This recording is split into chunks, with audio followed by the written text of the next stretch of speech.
Gufasha si kubutunzi ahubwo gufasha n'umutima w'umuntu agira. Ayo n'amajambo ashikirizwa umwigeme Iradukunda Solange batazira Tantine SOSO arongoye Ishirahamwe Visions of God. Mbe Tantine SOSO vyagenze gute kugira yisange muri commune Muha zone Kanyosha ku mutumba wa Nkenga Busoro? Yatanguye ibikorwa vyiwe afasha abana bari mwibarabara kubafungurira no kubaha ibindi nkenerwa vy'umuntu abakeneye mu buzima, aho mu nyuma yaciye ashinga ishure ryo kwigisha abo bana gusoma no kwandika. Mu nyuma ntihagarukije aho umutima wo gufasha abavyeyi b'abo bana nibo baraye baronkejwe impapuro z'umutsindo mu mwuga wo gushona. Kerebutsi n'umwete aba bakenyezi bafise nibwo bwatumye bashobora kugura itongo ripima are zibiri. Mu by'ukuri uno munsi wari umunsi mukuru wo gutanga amasertifika ku bakenyezi 149 bashoboye kwiga umwuga wo kubarira. Hanyuma rero dufite n'ibindi bintu dukora, turigisha guteka, turigisha kuziganya no kuguranana n'utundi tuntu dutandukanye, ariko uno munsi wari umunsi wo gutanga amasertifika ku mwuga wo kubarira. Abantu babonye ibikorwa muri ko murakora aca bibaza ko muba mufise nk'abandi bantu basanzwe babafasha. By'ukuri koko Visions of God irafise abandi bantu basanzwe babafasha? Mu by'ukuri nta bantu dufise, abandi bantu bita abazungu niko novyita, ntawo dufise uretse ko dufise Imana tukagira n'umutima. Abagenzi nibo bamfasha nkuko nawo waje kumfasha no munsi. Ushimira Visions of God? Ndashimira cyane kuko yatwiyumviriye ko hari benshi bari bafise umugambi wo kwiga umwuga mugo kubera umwuga kugira uwiga ubutanga amafaranga menshi. Vision igaciza itubera nk'umuvyeyi tukiga kuri gusa tukaronka amasertifika kuri gusa.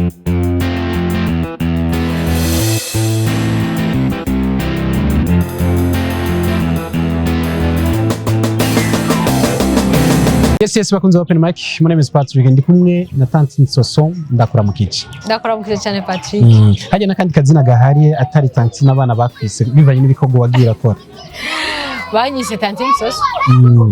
Duruka gukora ikiganiro nibaza ko haciye nk'umwaka n'amezi arenga gato ibintu byari bimeze uko ico gihe mwari mugipanze uno munsi mufise ari zibiri mwaguze biciye mu minwe yanyu gukora cyane. Uba wiyumva gute uno munsi muri rusange? Kuri niyumva neza kuko ni ikintu narasengeye kandi nakoreye cyane kugira ngo uronke akantu uzinga nk'akantu mu gisagara cya Bujumbura ko mu bizi ntibavyoroshe.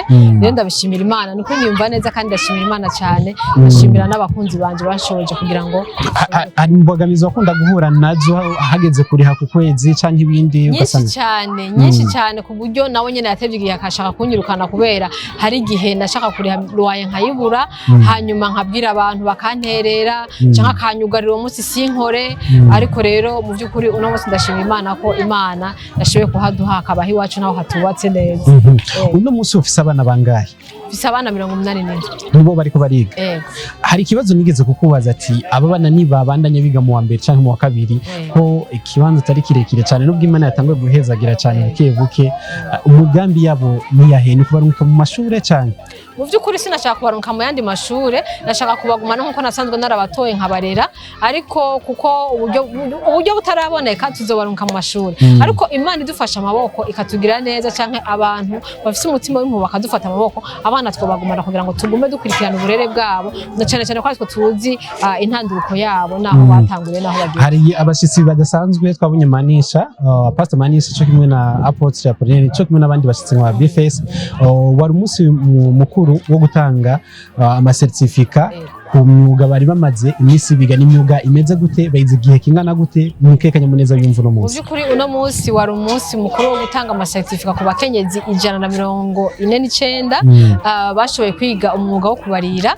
Hanyuma rero dufite n'ibindi bintu dukora, turigisha guteka, turigisha kuziganya no kuguranana n'utundi tuntu dutandukanye, ariko uno munsi wari umunsi wo gutanga amasertifika ku mwuga wo kubarira. Bavyize amezi ashika ku mezi 7 uko twahora tugira ku mezi 6, ariko ubu twagize amezi bivanye nuko uburyo tutari buronse neza kugira ngo dushobore ko. Hari abantu babonye ibikorwa muri ko murakora aca bibaza ko muba mufise nk'abandi bantu basanzwe babafasha. By'ukuri koko Visions of God irafise abandi bantu basanzwe mu bafasha by'ukuri nta bantu dufise abandi bantu bita abazungu niko novyita ntawo dufise uretse ko dufise Imana tukagira n'umutima abagenzi nibo bamfasha nkuko nawo waje kumfasha no munsi n'abantu mu masengero iyo mfise amayivuma nkuko nkababwira nti murashaka kudufasha kena kiriya nkuko mwabonye ko mu gice giheze twaronse imashini zivuye mu rushengero rwa Shemeza Worship Temple nta rero abantu badufise badushigikira mu by'ukuri b'amashirahamwe akomeye uretse ko no munsi twaronse imfashanyo zavuye muri wa Burundi zimeze gute twabonye utuntu byo kujya baduhaye toni y'umuceri baduha n'imifuko 20 y'impuzu n'imipira yo gukina y'abana imibalo hamwe na zanzi yadushoboje kudufasha no munsi kugira ngo idisupporting kugira ngo abantu baronke ico kumwe no munsi baduhaye ibyo kumwe no munsi by'ukuri abakenyezi baronse impamya bushobozi no munsi n'abakenyezi bafise babinonosoye bashobora gushona impuzu mu by'ukuri nko bakweretse ko bashona amasakoshi bashona impuzu bambaye na cyane ko twari dukeneye ko twoze turashona n'ama uniform abana bambara tukaza turaronka ibiraka nko mu kwezi kw'icenda abafise amatahiye bakabatumako canke abafise amashure bakaduha iyo soko kugira ngo dushobore kwiyungunganya abakenyezi bashobore kuronka ikibatunga n'igitunga imiryango yabo kugira ngo ntibasubire mu ibarabara canke ngo basubire mu buzima bahoramo bwa buri hari uko wasanze abakenyezi muri kino kibano bari basanzwe bameze hari uko uno munsi bari nigwahe kintu wishimira muri rusange kuri bo mu by'ukuri abo bakenyezi twabatoye badashimishije cyane bafite ingeso zitandukanye bamwe baranywa urumogi abandi banywa za kanyanga n'ibiyayuramutwe bitandukanye ari abanebwe basabiriza ngo ibarabara ariko no munsi baramenye ko gukura amaboko mu mpuzu ari ikintu gishobora kubatunga badasabirije canke badateze amaboko abagabo babo mu by'ukuri rero ndamaze kubona ko bafise umutima wo gukora kandi aho tuvuye naho tugeze si hahandi hariho akarusho kanini cyane igambi mufise muri rishiramwe ryanyu ku bandi bakenyezi cyane n'abasoza mufise niyo kugira ngo umukenyezi wese ashobora kwiteza imbere na cyane ko ikibazo n'umutego cyo tugira nuko abakenyezi bahejeje kwiga tutabona neza ingene baca bakurikirana uwo mwuga wabo bijanye nuko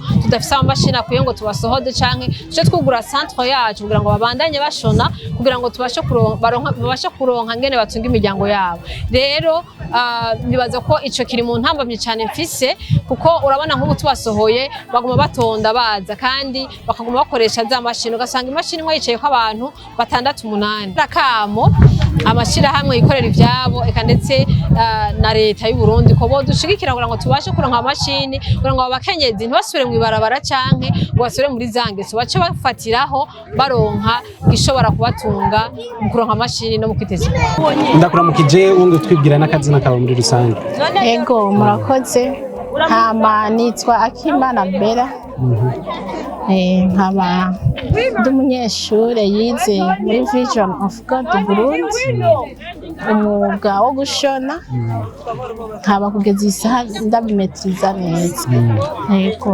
ubwa mbere utaraza muri byo warusanzwe nari muhiru ubwa mbere naradandaza mu isoko ariko nadandaza ntabikunze muga niyumvamo umwuga wo gushona niko kuvuga ati reka nige umwuga wo gushona nkora ivyo niyumvamo ego uno munsi ubona yicaye kamaro maze kugira inyuma yo kumara umwaka wose uri kuri nyigisho z'ubutayi zo gushona uyu munsi ugera ku isaha ndafise ukuntu mfise ubumenyi mu ivyo vyo gushona narashoboye no kuronka imashini yiwanje ndashinga atelier yiwanje ubu urumva kwiga warashinze akatelier kiwawe yego ubu urashona umeze neza ubu ndashona mu kibana karasho karaza usanzwe ubaye neza cyane niko ushimira Vision of God ndashimira cyane kuko yatwiyumviriye ko hari benshi bari bafise umugambi wo kwiga umwuga mugo kubera umwuga kugira ubiga ubutanga amafaranga menshi Vision igaciza itubera nk'umuvyeyi tukiga kuri gusa tukaronka amasertifika kuri gusa